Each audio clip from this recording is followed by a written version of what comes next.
Hello again, everyone, and thanks for joining us for now this Saturday's edition of Alaska Weather.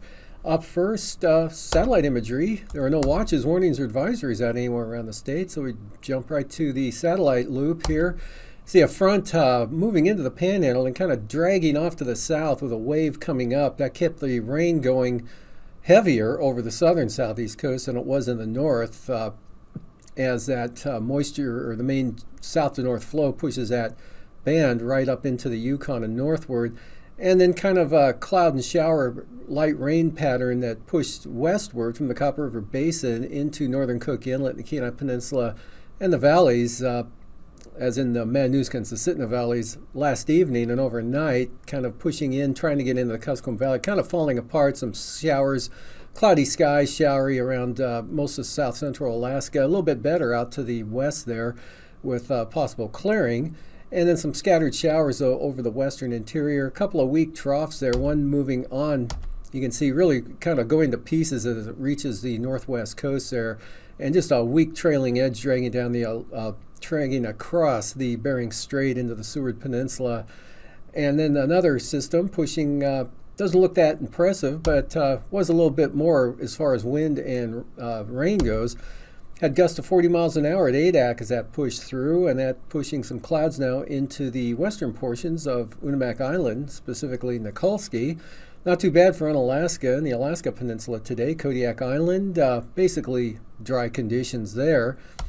And on the chart today, there's that front dragging into the panhandle, kind of weakening. In fact, quite weak. I could have dashed it in as a trough actually now. But anyway, showers and rain. Cloudy skies from the western Alaska Range eastward into areas of the Copper River Basin today. South winds gusted to about 30 miles an hour in Gulkana today, and about 25 miles an hour at Anchorage. A couple of the windier locations, and then gusts of 40 miles an hour out at Adak from the southeast, while north winds at Tuksuk Bay there with that ridge building in along the coastline gusted to 35 miles an hour. And kind of breezy across the Alaska Peninsula, north-northwest 20 gusts 30, but dry up along the Arctic coast and into the North Slope. And you can see that weakening trough there with a little bit of light rain, drizzle, fog with that pushing on to the western Arctic coastal areas. For tonight, that continues eastward, brings a chance of showers or light rain, fog, and lower flying conditions into the central Arctic coast and the western North Slope. And still a narrow band of showers and light rain from Cook Inlet, Kamishak, Kachemak Bays northward across the Susitna Valley, right up across the Alaska Range and the mid-Tanana Valley or so across the Yukon Flats all the way to the eastern Arctic coast. But precipitation amounts will be quite light, nothing terribly heavy, and drier along the North Gulf Coast. That band of moisture just barely reaching the coast from Cape St. Elias, and then down along the Panhandle, another trough there. Otherwise, showers taper off over the northern Panhandle. They actually already have, and chance of showers down to the south. And then that system out over the Aleutians takes a turn to the southeast, so rain will be diminishing. Winds will swing around to the east and northeast and diminish for the central Aleutians with high pressure to the north, making it dry with light winds for the Pribilofs, eastern Aleutians, Alaska Peninsula. Maybe some isolated shower activity. But Bristol Bay and the west-southwest interior looking pretty dry. And for the outlook on Sunday, tomorrow, low pressure kind of gathering there over the Russian Far East and the northwest Bering Sea, the frontal boundary there. Otherwise, in advance of that, not much going on. Light winds making an area of low clouds and fog, St. Lawrence Island up through the Bering Strait, and even along the Arctic coast. There could be some drizzle with that up in that area. And that weak trough continues an area of light precipitation from the eastern Arctic coast across the eastern Brooks Range, Yukon Flats, possibly as far southeast as Eagle, and then southwestward there across the mid-Tanana Valley. Looks kind of cloudy and unsettled tomorrow, occasional light rain possible. and showers down across the Kenai Peninsula, Cook Inlet, possibly decreasing showers in the afternoon with the showers lining up more over the mountainous terrain. And North Gulf Coast, isolated showers, and that's about it with light winds. Panhandle, chance of rain in the south, scattered showers in the north, and possible clearing there with high pressure ridging over the southern Bering Sea. Pribilofs, light winds, dry. Eastern Aleutians, same thing. Central Aleutians, same thing. And Alaska Peninsula not looking too bad as well. So moving on to the day on Monday, first day of the week, you can see at least the warm front, that low track slowly eastward. That'll bring some moisture in. A weak warm front brings light rain, fog, and drizzle into the Bering Strait. Seward Peninsula with some moisture extending down over the Yukon Delta, and then increasing chances of light rain along the northwest coast. North Slope looking pretty good with some clearing, high pressure over the eastern Arctic coast, and that southeast wind flow on the western side of that may help clear it out a little bit for the eastern Arctic coastal areas. Otherwise, from the Yukon River southward, showers scattered to isolated all the way down to the Kenai Peninsula and maybe the North Gulf Coast. Actually not looking too bad. Cook Inlet could be a dry day with maybe a few sun breaks possible into the Mananuska-Susitna Valley in the afternoon. Same thing for Kodiak Island. Chance of sun also for Bristol Bay and the Alaska Peninsula. The Panhandle, though, south to north flow coming in with that weakening low off the coast. Another trough. Chance of rain, light rain over the southern areas, basically kind of cloudy and damp, about sums it up there. The Aleutians looking pretty good in between systems to the north and south, so maybe light winds with possible sunshine. And for the lows tonight, 50 to 55 for the Panhandle, mid-40s, mid-upper 40s, most of southern Alaska, near 50 for Kodiak State Airport. And then the high Sunday afternoon, lower 60s, Mananuska-Susitna Valley, Cook Inlet, Anchorage, Palmer, down to the Kenai Peninsula area, Homer, near 60 for Kodiak, lower 60s in Bristol Bay, mid to upper 50s for the Kuskokwim Valley, upper 50s in the Copper River Basin to Prince William Sound, and 60 to 62 for the Panhandle. Lows the following morning, near 50 or into the lower 50s for the southeast coast, upper 30s Copper River Basin, in the 40s across south central Alaska, upper 40s Kodiak Island, lower 40s Kuskokwim Valley, and about 45 for Bristol Bay. That'll be followed by highs Monday afternoon in the lower 60s in the Susitna Valley, and also the Kenai Peninsula near 60 around the Anchorage area, Copper River Basin, Kuskokwim Valley, Bristol Bay near 60, 61 for Kodiak, and upper 50s to lower 60s for the Panhandle. Up to the north, 30s for the lows tonight, Brooks Range out to the Arctic coast, otherwise in the 40s elsewhere. Highs tomorrow, mid to upper 50s over the interior, 40s from the Brooks Range to the Arctic coast, and near 50 for St. Lawrence Island.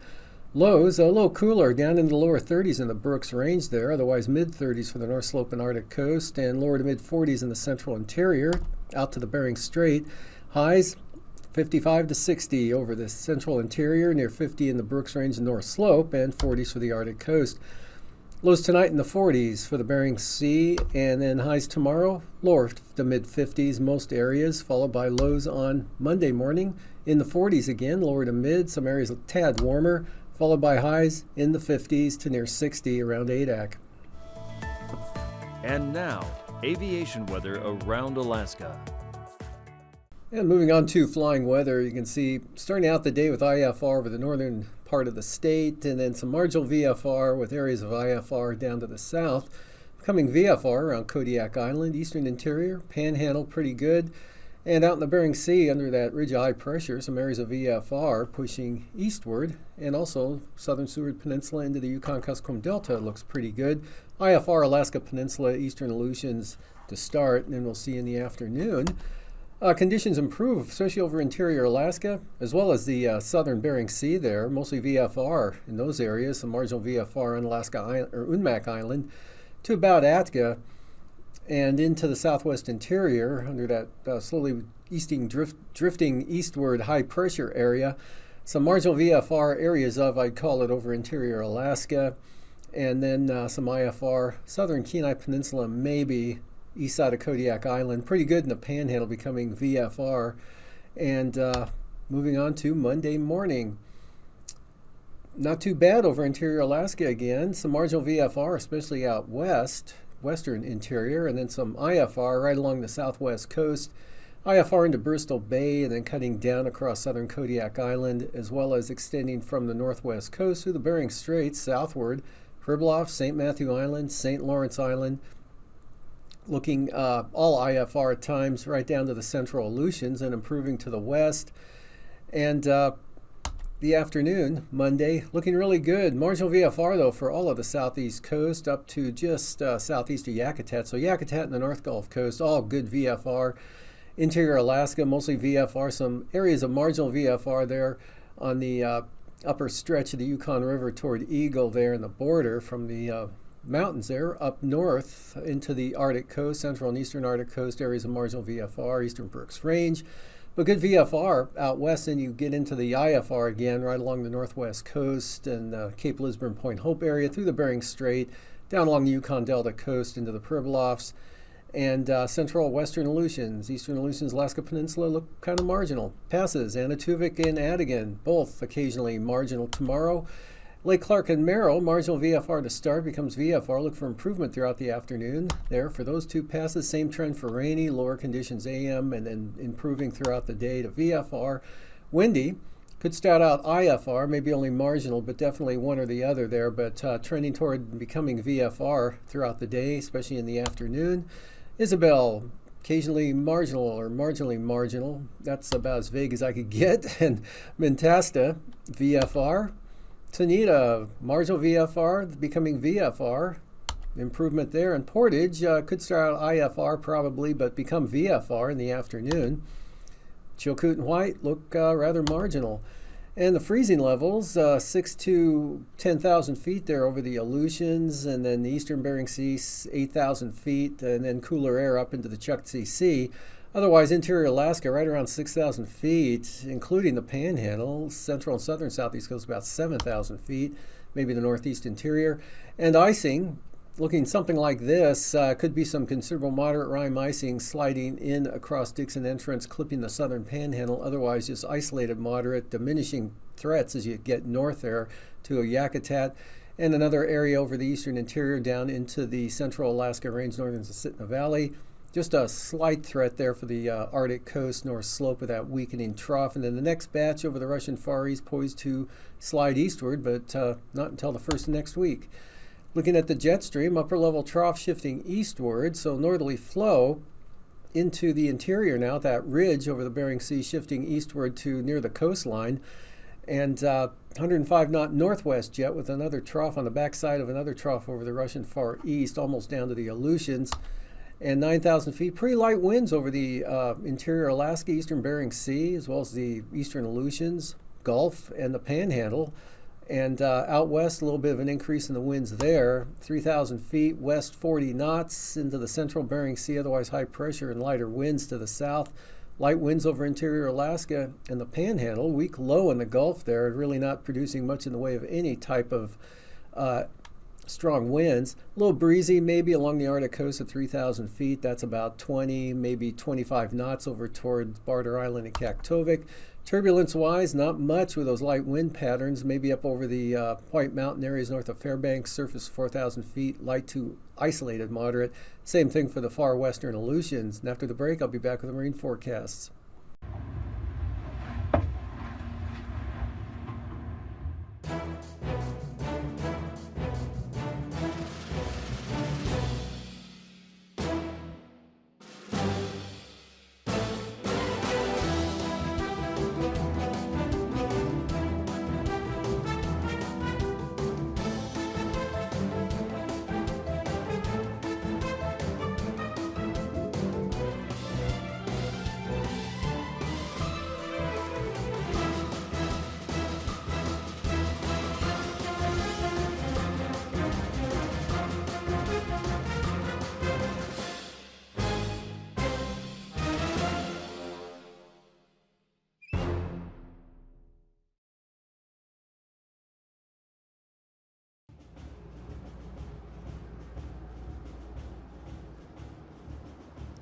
Ahoy, Extra Cadets, and welcome to the Okeanos Explorer. I'm Debbie, and I'm an ocean explorer. I work for NOAA, which stands for the National Oceanic and Atmospheric Administration. Together with many other people, I work on this ship, and we explore the deep sea. How do we do that? Let's go find out. Octonauts, let's do this. Yow! The pressure in the ocean is so great humans can't go there, so we send a special robot. Octocadets, meet Deep Discoverer, our special robot for ocean exploration. And this is Chris. He works with Deep Discoverer. Hi, Chris. Hey, Debbie. Can you tell us about what Deep Discoverer does? Sure. So this is Deep Discover, and today we're going to take Deep Discover up to 4 miles down to the ocean floor so you can see what Deep Discoverer sees. And how do we do that? We do that by using these powerful cameras and powerful lights. That's neat. And what is that? And this is our manipulator arm, and we use this arm to take biological and geological samples that we store up front in these boxes, and so that we can bring them to the surface so scientists can analyze them. Wow, isn't that cool, Octocadets? Wow! Now that we know more about the special robot that explores the seafloor, let's find out more about the ship. Octocadets, let's do this. Now let's find out what we do with D2's video. Come along. This is the control room. A lot of things about D2 happen in here. Behind me you see the pilots. They steer D2 on the seafloor. And over here we have scientists. Hi Steve and Stacy. Hi, this is Steve and I'm Stacy and we are marine biologists. Can you tell us about the work you do here? We actually look at the videos collected by the robots and we try to identify organisms along with other scientists on the shore. What are you looking at right now? We're actually looking at a sea star. That's so awesome, thank you. Now let's look at how we make maps of the seafloor. Excellent, Quasi. A good map helps you to get to places you've never been. We also have a scientist on board who makes maps of the seafloor. Hi Derek. Hi, Debbie. Can you tell us about your work? Sure. My job on the ship is to make maps of the ocean floor. We do this by sending sound from the bottom of the ship. It echoes off the seafloor and comes back to the ship. And then from that, we can make maps like this. So this is what it would look like if you were able to drain the water out of the ocean and actually see what the landscape looked like down there. We use these maps to give the vehicles a place to dive, and they explore further, just like octonauts do. Status report, Dashi. We're right on course, Captain. So earlier we learned that D2 picks things up from the seafloor with his manipulator arm. Let's find out what we do with those samples. This is the wet lab, and Megan spends a lot of time here. Megan, can you tell us about your work? I am the sample data manager, so when the ROV comes up, we go out and we collect the samples from the ROV and we bring them in here. And we try to record as much information about them as possible, everything from the details about what they look like to the environment conditions where they were found. How cold was it, for example? Then we come in and we take imagery using this microscope, and we take pictures using this camera as well. And then after we get all the pictures taken and we're ready, we prepare them for shipping to other scientists and museums so more science can be done, such as the squat lobster, this cup coral as well. And what is that? This is a piece of coral, or several pieces of coral, that we think might actually be a new species. So we are going to send it out for a comparison to existing species to see if we discovered something new. Wow, you have a really cool job. Thank you. Fascinating. I've read about this, but I've never actually seen it. An important part of how we explore the ocean is keeping in touch with scientists and octocadets on shore. Let's go see how we do that. Rosemary, could you tell the octocadets a little about what that dish does? Sure. My name is Lieutenant Rosemary Abbott. I'm the operations officer aboard the Okeanos Explorer, and that is our VSAT. It stands for Very Small Aperture Terminal, and inside that satellite dome is a very powerful dish antenna that allows us to communicate with shore and share video in real time. The technology is called telepresence. Wow, that is so interesting. Thank you, Rosemary. Now I'm getting really hungry. Let's go to the kitchen and talk about food.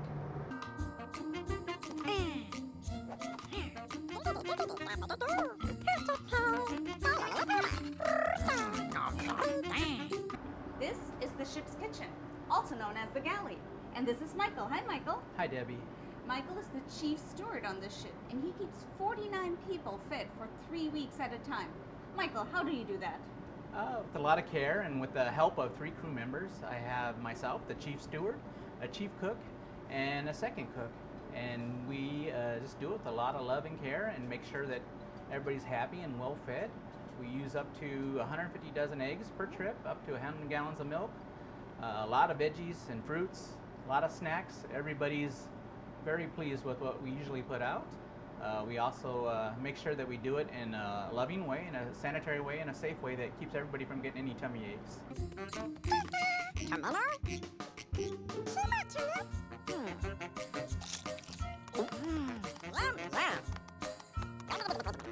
I'm about to enter the ship's bridge.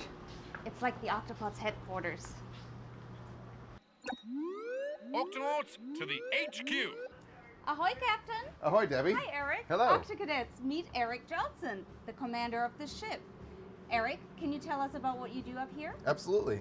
Hello, Octa Cadets. My name's Eric Johnson. I'm an Corps officer, and I'm the captain of the Okeanos Explorer. Welcome to my office. This is where we drive the ship. This is where we control the operations.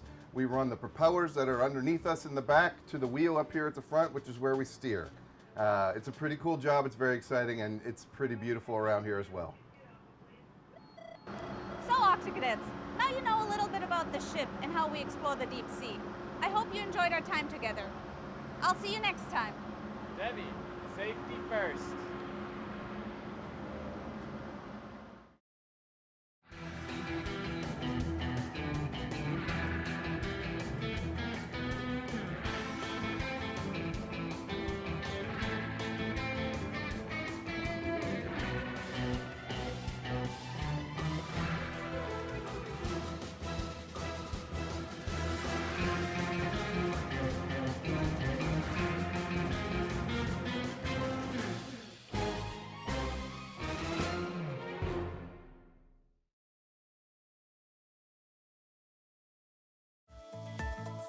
And now, marine weather around Alaska.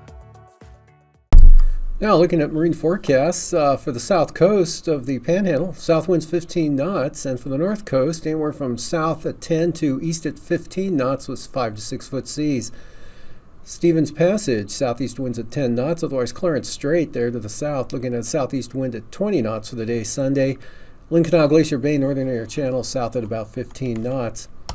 And for the day on Monday, south to southwest winds 15 knots for the north coast, and kind of a variable wind pattern, pretty light though at 10 knots or less up on the north coast, seas 4 to 5 feet. And for the central southern inside waters, southeast winds 10 to 15 knots and 15 knot southerlies for Lynn Canal. Prince William Sound on Sunday, northeast winds 10 knots, seas down to 2 feet. Around Middleton Island, eastern North Gulf Coast, northeast winds at 15 knots, 5 foot seas, but light variable winds for the western North Gulf Coast, the Barren Islands, Kamishak Bay, and Cook Inlet, all light and variable with seas running 2 to 4 feet. And the outlook for Monday for Cook Inlet, south winds at 10 knots, seas at about 3 feet, otherwise remaining variable at 10 for Kamishak Bay with 3 foot seas. And for the Barren Islands, western North Gulf Coast, southwest winds at 15 knots. West winds 15 knots for the eastern North Gulf Coast. Light variable winds for Prince William Sound. And for Sunday, light variable winds for Kodiak Island, seas 2 to 5 feet. And variable to north winds at 10 to 15 knots for the Alaska Peninsula. Bristol Bay, northwest winds 15 knots with 4 foot seas. And for Monday, Alaska Peninsula, west winds pick up a little bit, out of the west 20 to 25 knots, otherwise southwest winds 20 knots for Bristol Bay and Shelikof Strait, east side of Kodiak Island, south winds at 20 knots. And the eastern Aleutians for Sunday, northeast winds 15 to 25 knots with seas running 4 to 7 feet, and northeast 20 to 25 knot winds for Adak and Atka. Western Aleutians, southwest winds 25 knots. And then on Monday, west-southwest winds 25 knots from Amchitka-Shimia, central Aleutians west-northwest at 20 knots. And for the eastern Aleutians, west to southwest winds at 20 knots. For the Pribilofs, west winds at 15 knots. And for St. Matthew Island, southwest winds 20 knots. Yukon Delta coast, west winds at 15 knots, northwest 15 south of Nunivak Island, and southwest 10 knots for St. Lawrence Island, Norton Sound, west at 10.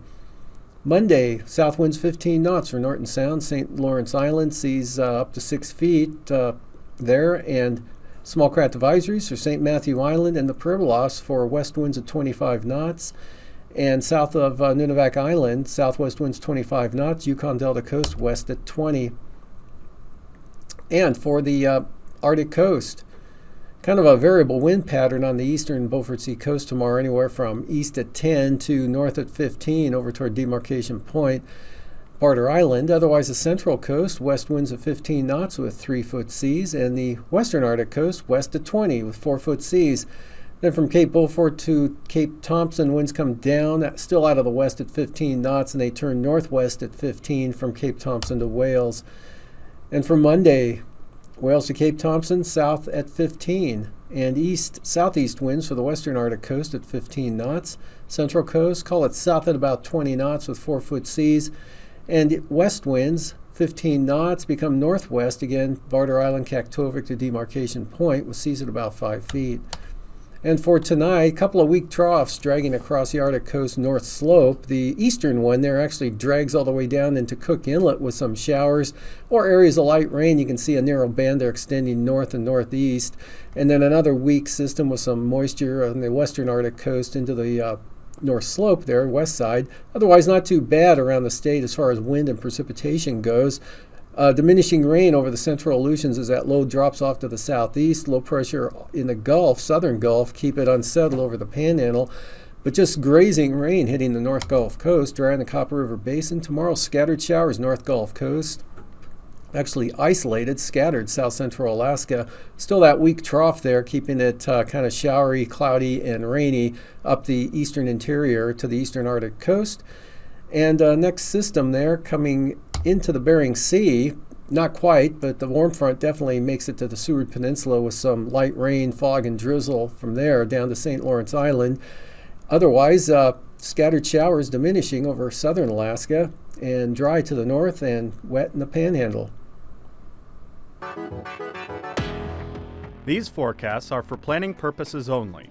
Call 1-800-WX-BRIEF for a formal pre-flight briefing. Always file a flight plan before you go flying. The U.S. Coast Guard Auxiliary urges you to leave a float plan with a friend or the harbor master before you go boating.